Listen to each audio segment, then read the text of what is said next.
I'm here today because Jean, I believe, attends one of the spiritual centers that I come and visit from the, I'm in the West Coast and I come and visit Florida fairly often. And she is a part of that community. And I'm actually, close friends with Reverend Temple, which I believe is her minister. And Reverend Temple had told me about it. And she said, there's this amazing woman with this vision. She is doing it from her heart and from her own pocket, just truly her vision to bring women together. And I was like, of course, yes, that's what I do.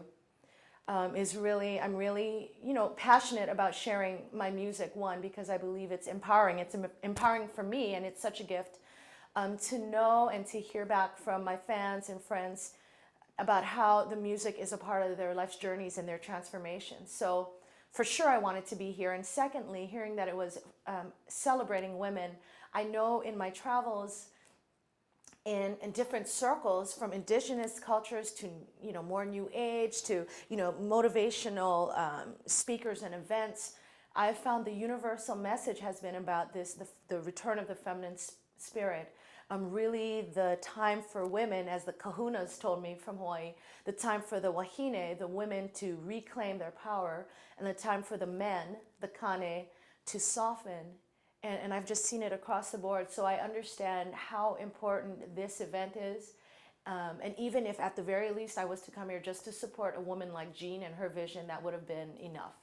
So that's why I'm involved. And what I hoped to share is really just bring my passion for what I do, my music. I'm a woman, so I'm hoping that will be an inspiration to other women that I feel, traveling the country, I've seen that they're right on the brink, and not just women, but I know in many of my workshops, vocal workshops and concerts where we sing and dance along, many of them are right on the brink, and they just need someone to say, like, yeah, girl, bust through, break out, break through. I'm here to embody that, and not to say I'm fully there, but me being here allows me the opportunity to step it up. And in doing that, I believe I'm inviting and creating the space for other women to do that through fun, through music, through singing and dancing along, and building community through that experience. So that was my long-winded goal. And now, this is kind of, why don't you push your hair out, because I'm not getting your full eye Sure, there. Okay. sure. So there's Mahina energy or Hina energy? Wahine, Wahine. And then there's the man energy? and that's Kane.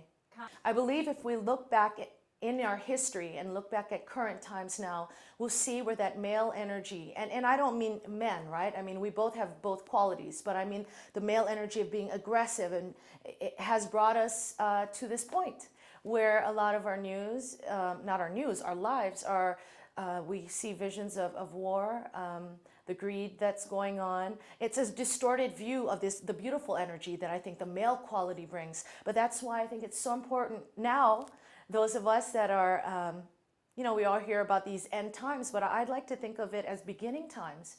It's beginning times because women are having to reclaim their power. And our power, I believe, is nurturing love to come from our hearts.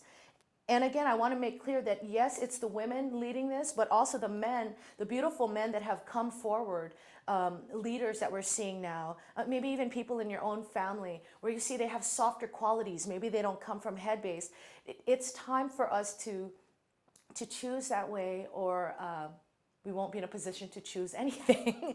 And not to say that, I don't think we should choose out of fear. It's just, I think it brings us joy if we really look at that. So you ask, why is this a good time? When is it not a good time for us to tap into what our joy is? And I believe that's where our brilliance lies. And that's really what the feminine spirit, nurturing love, is really propelling us forward to do and to be. So that's why I think it's so important. Most people probably have just this one turning point when they knew what they're being called to. For me, it was a little bit, I don't know if the word is upside down, but I think many of you will be able to relate to this. I started piano lessons in first grade, and I felt shooed onto the stage, and I was scared back then. So I had a lot of fear around my music, which was mine to do. So many times I've tried to quit, but the universe has stepped in. So there have been, I'll try to just share a few pivotal moments. One was when Sister Marie Celeste told me in 8th grade, even though everyone else got to quit piano, I could not. That was a pivotal point for me. The second was when I had given up on music and had gone to college thinking I was going to be a communications major. Even though I had released a single and as a senior had an all-girls band, did the whole bit back home in Hawaii, I thought, no, I can't do it. Well, sophomore year, I write this beautiful song for a talent show called Don't Let the Music Die, about your dream being heard, about the sun breaking through, this is your moment. Thinking it was a nice song, I perform it. My last words on this grand piano at this talent show, this moment is mine. It's silent. And then 200 people, all of them stand up, they're clapping, they're crying. I see people in the front row. And again, you would think I got it, but still I wanted to run away. My thought was, I need to get out of here. Again, I was trying to run away from what was mine to do. I will tell you though, even though I was scared, I got that was a huge message for me. It was a spiritual 2x4, that music was mine to do. So even though I've had fear, I knew, there was no way to ignore that moment. So that was definitely a pivotal moment for me. Mm-hmm. Yes. And was there ever a moment in your life where you just had to muster all your Moxy together to get through it? Yes. Tell me about that. Okay. So you want me to share about a time where I had to muster all my Moxy energy to make it through?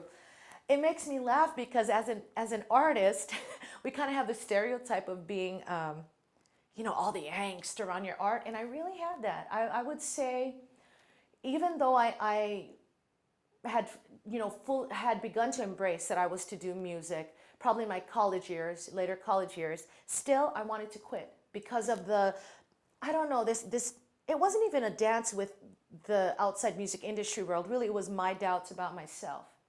So those few years when I was trying to figure out what I was going to do in music, when I felt like, I'm being rejected, nobody gets what I'm doing, those were the years when I wasn't clear. And I'll tell you, I don't think it was about outside circumstances. It was only because I was not clear about what I was here to do specifically. Once I created my little mission statement with Little Girl Creations, that's my label. My logo has a little skirt with rock and roll boots and a wand for magic. And it simply said to inspire and empower through music. And I think once I got that clarity, a lot of that angst dropped from me. So, I don't say that I have one of those big, turmoil moments, but more an extended artist longing to do what I was supposed to do. So, yeah. Okay.